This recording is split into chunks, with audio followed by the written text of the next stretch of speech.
Assalamualaikum warahmatullahi wabarakatuh. Alhamdulillahirabbil alamin. Allahumma shalli ala sayyidina Muhammad wa ala ali sayyidina Muhammad. Jika teman-teman ingin langsung menyaksikan kajian dari Ustadz Hanan At-Taqi, silahkan skip saja video pembuka ini langsung ke menit 1.30. Di sini saya akan bacakan komenan dan support dari teman-teman semuanya. Yang pertama itu dari Miss.Susilo. Bismillah. Mudahkanlah kami ya Rob bermunajat di 10 malam terakhir Ramadan. Barakallahu fiq, jazakallahu khairan Ustadz Hanan At-Taqi. Berikutnya ada Jenny 5471. Masya Allah, tabarakallah Ustadz. Terima kasih ilmunya. Semoga Ustadz Hanan At-Taqi senantiasa mendapatkan nikmat iman, nikmat sehat dari Allah, dan ibadah kita dilancarkan, juga doa-doa amalan soleh kita semua diterima Allah Subhanahu wa taala. Amin amin ya rabbal alamin. Berikutnya di sini ada lagi dari Rustini ya. Masya Allah, tabarakallah. Semoga segala amal ibadah kita semua diterima Allah yang maha baik, Gurunda, dan semoga di bulan yang mulia ini Allah berikan kita semua hidayahnya, keberkahan dan ridhonya, amin. Syukron Gurunda, semangat, jazakallah khairan kasiron Ustadz Tengku Hanan At-Taqi. Oke teman-teman, langsung saja kita saksikan kajian dari Ustadz Hanan At-Taqi. Selamat menyaksikan. Teman-teman yang dirahmati Allah, 2 pekan yang lalu, karena pekan kemarin sempat break dulu untuk Idul Adha, 2 pekan yang lalu kita membahas tentang surat Ad-Duha. Kita sebetulnya belum tuntas ya surat Ad-Duha ya, baru ayat ketiga kalau nggak salah fokusnya, ayat ma wadda'aka rabbuka wa ma qala. Robmu, Tuhanmu, penciptamu, pemilikmu, Robmu itu nggak pernah ninggalin kamu, nggak pernah benci sama kamu. Kalimatnya kamu artinya japrian, khusus secara personal touch, bukan kepada kalian. Kalau kalian ma wadda'akum rabbukum wa ma qala. Kalau kalian broadcast, tapi ini japrian banget nih. Allah lagi ngomong kepada Rasulullah sallallahu alaihi wasallam secara pribadi. Nah, ayat ini ternyata bukan cuman buat Rasulullah sendiri, tapi juga buat kita. Ketika kita ngerasa sendiri, kan kalau rame-rame nggak ada istilah ngerasa sendiri ya. Aku lagi kesepian bersama teman-teman, kan enggak ya? Yang namanya kesepian sendiri. Aku lagi kesepian bersama pasangan, kan enggak mungkin kan ya? Yang namanya kesepian pasti visa. Istilah lebih smooth. Enggak tega bilang jomblo. Visa, jomblo visabilillah. Jadi kalau yang namanya sepi atau kayak lonely gitu pasti sendiri, sehingga kalimatnya kamu, engkau. Nah, ayat ini selain berlaku buat Rasulullah SAW secara konteks, dia juga berlaku buat kita dalam masalah-masalah pribadi kita, dalam kasus-kasus kita yang macam-macam tuh. Allah kayak ngasih tahu ke kita, hambaku, kamu jangan patah semangat. Aku nggak pernah ninggalin kamu. Hambaku, kamu jangan pundung. Aku nggak pernah marah sama kamu. Hambaku, kamu jangan nyerah. Aku nggak pernah ninggalin kamu. Hambaku, jangan putus asa, aku nggak pernah marah sama kamu. Jadi kalimat ma wadda'aka rabbuka wa ma qala ini kalau kita tafsirkan ke ayat-ayat yang lain itu banyak banget. Salah satu ayatnya ma wadda'aka rabbuka wa ma qala itu apa? Salah satu tafsirannya al-ayah bil ayah kalau bahasa tafsir ya, memahami ayat dengan ayat. Allah nggak pernah marah kepada hamba-hambanya. Salah satunya Qul ya ibadiyalladzina asrafu ala anfusihim la taqnatu min rahmatillah innallaha yaghfirudz dzunuba jami'a. Ini bukti kalau Allah nggak pernah marah. Kita udah banyak dosa, asrafu ala anfusihim, yang dosanya itu udah nggak kehitung, dosanya itu udah kelewat batas, dosanya itu udah berlebih daripada yang normal orang lain lakuin. Apa dosa yang normal? Dosa lupa, dosa nggak sengaja, itu dosa normal. Tapi ini sengaja dosa besar berulang-ulang dalam waktu yang cukup lama, bertahun-tahun. Itu namanya asrafu ala anfusihim, udah melampaui batas. Udah segitunya kita ke Allah, Allah masih manggil kita ya ibadi, wahai hambaku. Itu bukti kalau Allah itu wama kola, gak benci sama kita. Allah tuh gak pernah benci sama kita. Kalau Allah benci sama kita, maka ketika kita bikin dosa sekali, itu jadi kayak ada alasan banget buat Allah langsung mencelakai kita tuh kan. Jadi bukan saya loh ya yang zalim, dia emang kayak gitu, pantas dibinasain, langsung dibinasain. Kalau Allah udah kayak ada masalah pribadi gitu sama kita. Kan beberapa teologi, beberapa ideologi meyakini bahwa dewa juga kadang-kadang ada masalah dengan hambanya gitu kan, dengan kayak manusia gitu. Ada beberapa mitos lah ya, termasuk mitos di orang Arab jahiliyah, bahwa kadang-kadang dewa mereka tuh kayak ada urusan pribadi, ada sebel pribadi gitu, kayak nyimpen gitu sama manusia sehingga balas dendam. Jadi dewanya balas dendam. Kalau Allah tuh nggak gitu. Wama qala, nggak pernah benci sama kita, nggak pernah benci sama kita. Walaupun kita asrafu, dosanya udah banyak banget, Allah nggak benci sama kita. Bukti nggak benci, Allah masih manggil kita dengan kalimat ya ibadi, wahai hambaku. Padahal kan yang pantas disebut hamba itu kan yang menghambakan diri kan. Yang ibadi itu berarti yang beribadah. Nah kita nggak pernah beribadah, kok dipanggil ibadi? Ini berarti Allah tuh sayang sama kita. Sholat dulu sekian tahun jarang. Sampai kita mau masuk masjid itu kayak kagok banget gitu. Masuk masjid kayak masuk dunia lain. Oh, ini masjid ya. Oh, aku merasakan aura yang apa gitu. Terus baca Quran merinding sendiri. Kenapa? Karena bacanya malam Jumat surat jin. Jadi kayak gitu-gitulah, banyak magic-magicnya, klinik-kliniknya. Kenapa kita kagok banget dengan agama, mau ngomong agama itu kayak rasanya tuh serius amat, jadi kayak nggak asik ngomong agama itu, jadi kayak kaku gitu. Seolah-olah kalau kita mau memuji Allah itu malu-malu, mau bilang alhamdulillah aja malu-malu. Giliran bilang makasih, hatur nuhun, kita nggak pernah malu. Kenapa bilang hatur nuhun, makasih, thank you, syukran, nggak malu, sementara bilang alhamdulillah malu, saking kagoknya kita dengan agama, dengan Allah. Jadi kayak bilang makasih ya Allah tuh kayak malu gitu. Kalau bilang makasih ke teman, kita biasa aja, thanks bro gitu, biasa aja. Tapi kalau ya Allah makasih atau jazakallah, alhamdulillah gitu, kok jazakallah, alhamdulillah gitu tuh kayak rasanya sungkan gitu, malu-maluin. Kenapa? Karena bertahun-tahun kita jauh dari Allah, tapi Allah masih manggil ya ibadi, wahai hambaku. Ini bukti teman-teman kalau Allah itu ma wadda'aka rabbuka wa ma qala. Istilahnya Rob lagi. Kenapa Rob Ustadz? Kenapa enggak Allah? Ma wadda'aka Allahu wa ma qala. Ini kalau kita mau bedah lebih dalam lagi ya. Enggak apa-apa sekali-kali kayak gitu, agak-agak mendalam. Nih ya kalau kita bedah. Kenapa ada istilah Rob rububiyah bukan Allah? Ma wadda'aka Allahu wa ma qala. Sebagaimana ketika Allah memperkenalkan diri kepada Musa, yang pertama itu bukan nama, tapi peran. Inni ana rabbuk.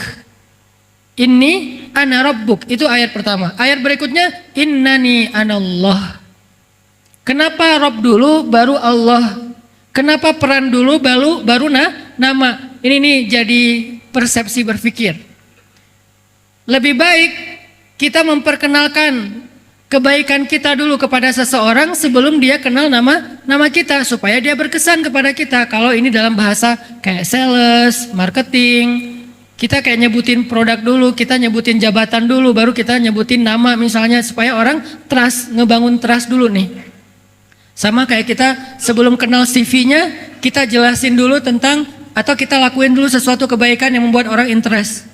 Sebelum kita jelasin saya siapa, asal dari mana, lahir tahun berapa, apalagi soal tahun lahir ya, ini agak-agak sensitif. Sarah juga nih, lahir tahun berapa, kalau di bawah, kalau angkanya udah kelipatan kepala 3, ini udah mulai agak-agak sensitif nih. Jadi daripada kita nyebutin lahir tahun berapa, asalnya dari mana, apalagi kalau misalnya saya sebutlah pas saya mau nikah dulu.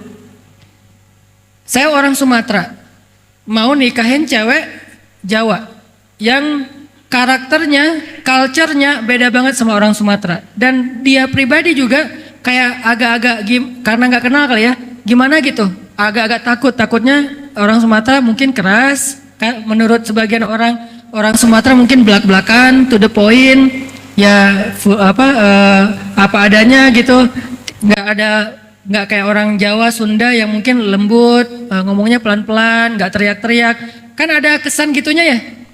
Nah sebelum dia kenal kalau saya itu orang Sumatera, saya nunjukin dulu dong, pas kenalan saya nggak Sumatera, saya Nyunda banget,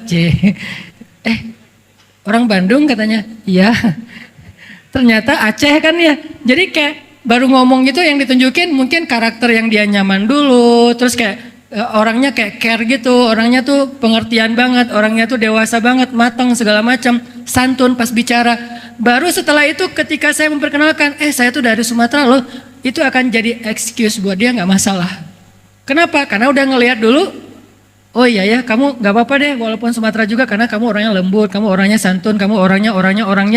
Jadi Allah itu memperkenalkan diri, ana rabbuk. Maksudnya apa? Rabb itu, akulah yang menciptakanmu. Akulah yang ngasih kamu rezeki, akulah yang menjaga kamu, akulah yang nolong kamu. Apa terjemahan dari kata Rob kalau kita breakdown? Rob itu kalau di breakdown adalah alam yajidaka yatiman fa'awa wa wajadaka dhallan fahada wa wajadaka ailan fa'agna, itulah Rob. Jadi ketika Allah ngomong ma wadda'aka rabbuka wa ma qala, artinya apa?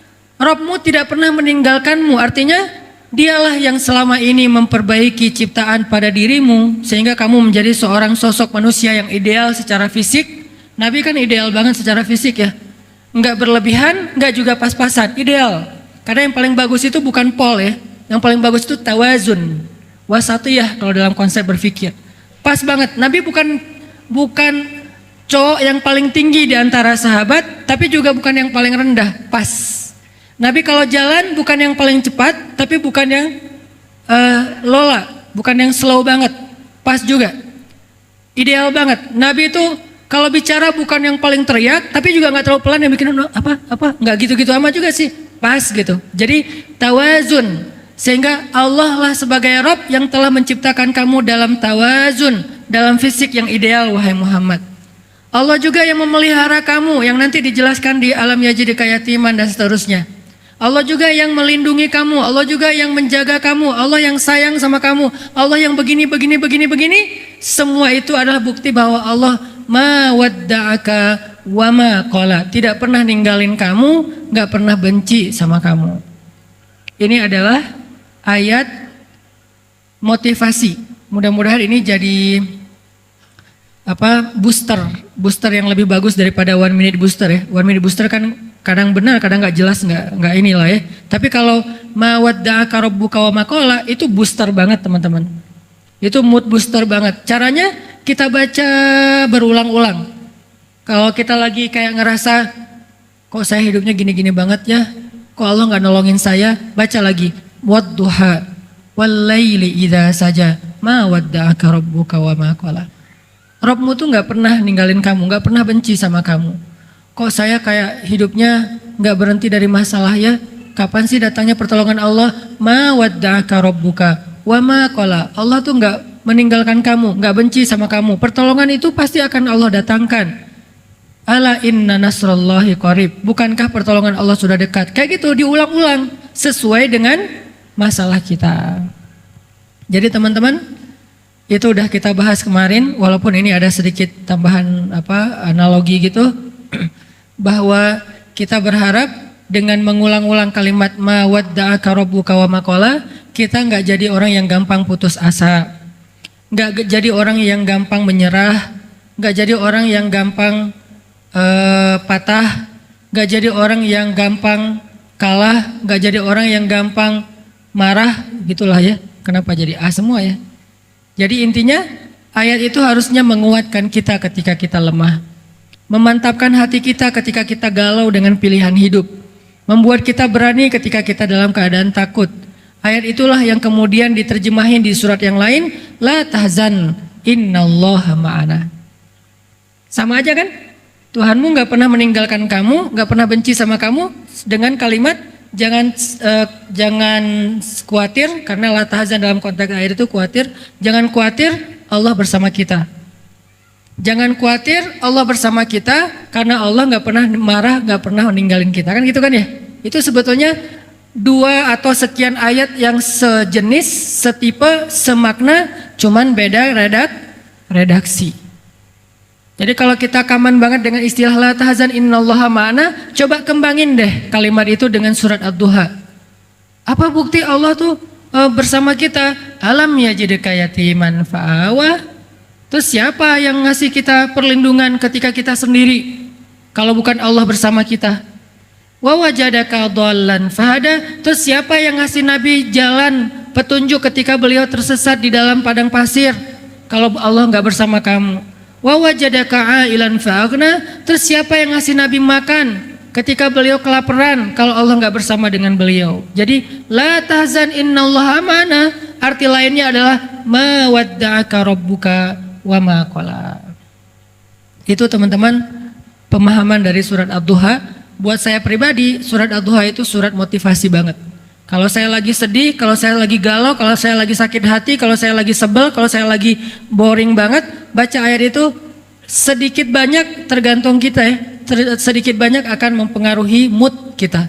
Jadi mood lagi, jadi semangat lagi, jadi bergairah lagi, jadi optimis lagi. Itu harusnya Ad-Duha itu jadi kayak gitu. Itu baru namanya tadabbur Al-Quran.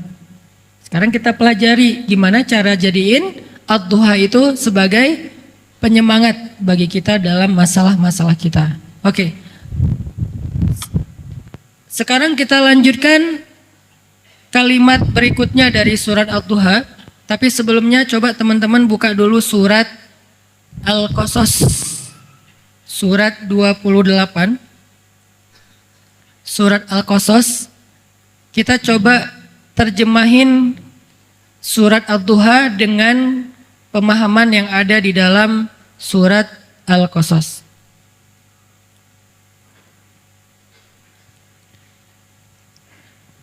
Ayat yang malam ini kita akan coba bedah di dalam surat Ad-Duha itu adalah ayat alam yajidka yatiman fa'awa wa wajadaka dhallan fahada wa wajadaka ailan fa'aghna. 3 ayat ini.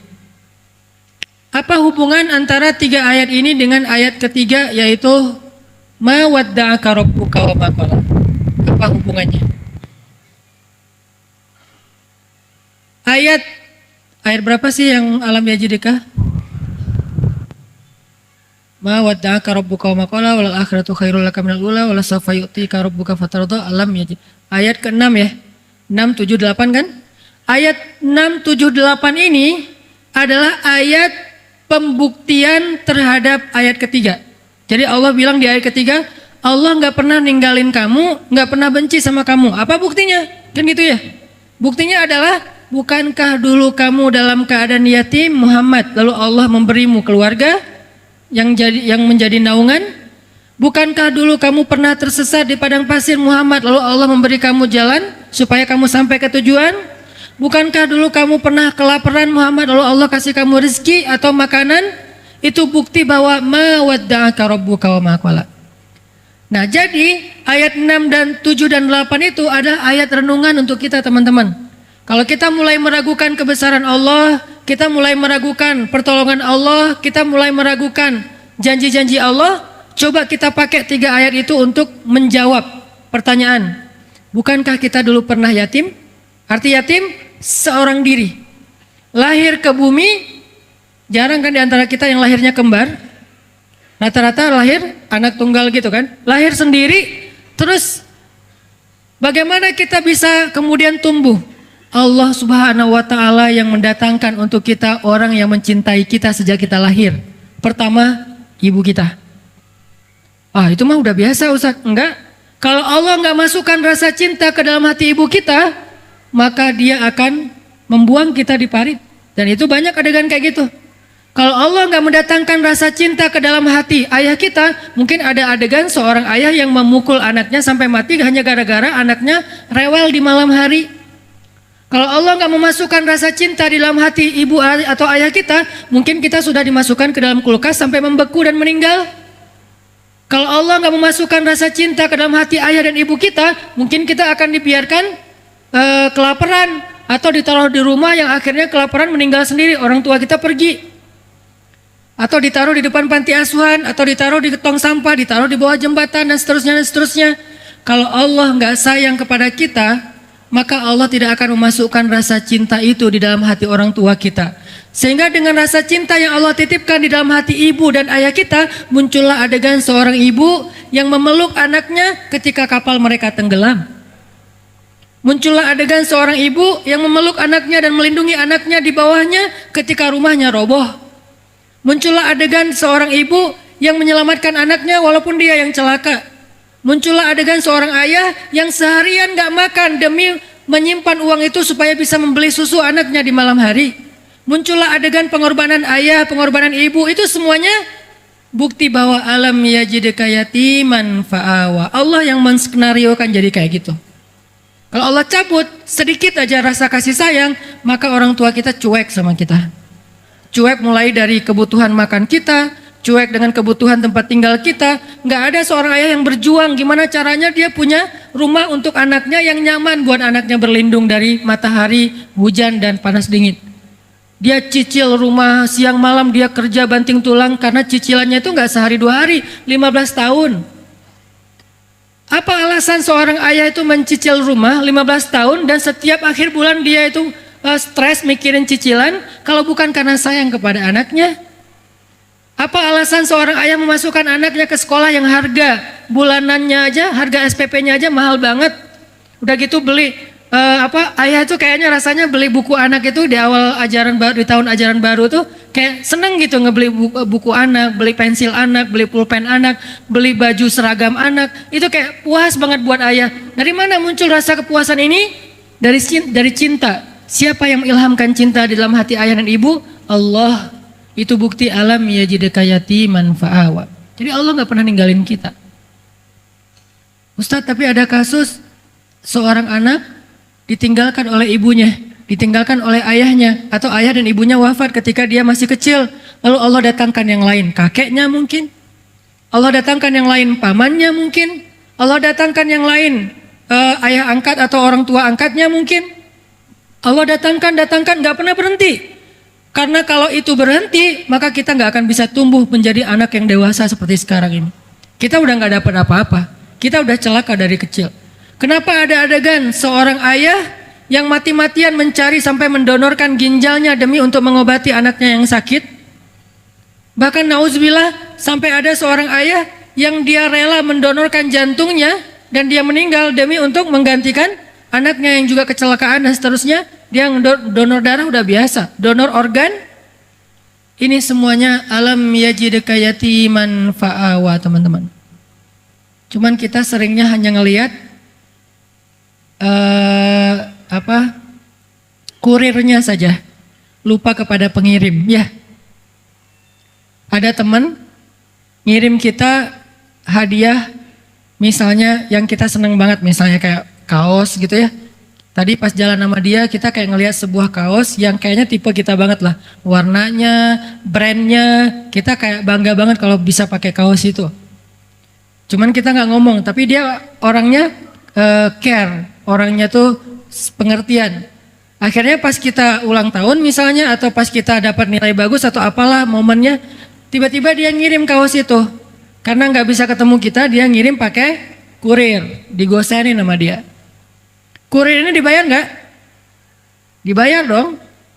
Tapi kita tiba-tiba pas dapat kaos itu dari kurir, kita bilang, Mas, makasih banyak ya, makasih banyak ya, hatur nuhun, jazakallah khair dan segala macam. Kita kayak muji-muji kurir, kita berterima kasih pada kurir, kita mengingat jasa kurir, tapi kita nggak sama sekali bilang terima kasih kepada teman kita yang ngirim. Ini logis nggak sih? Itulah keadaan kita seringnya kepada Allah SWT. Allah yang ngirim kita nikmat lewat kurir. Kurirnya bisa bernama ayah, bisa bernama ibu, bisa bernama keluarga, bisa bernama pasangan, bisa bernama atasan, bisa bernama teman, sahabat.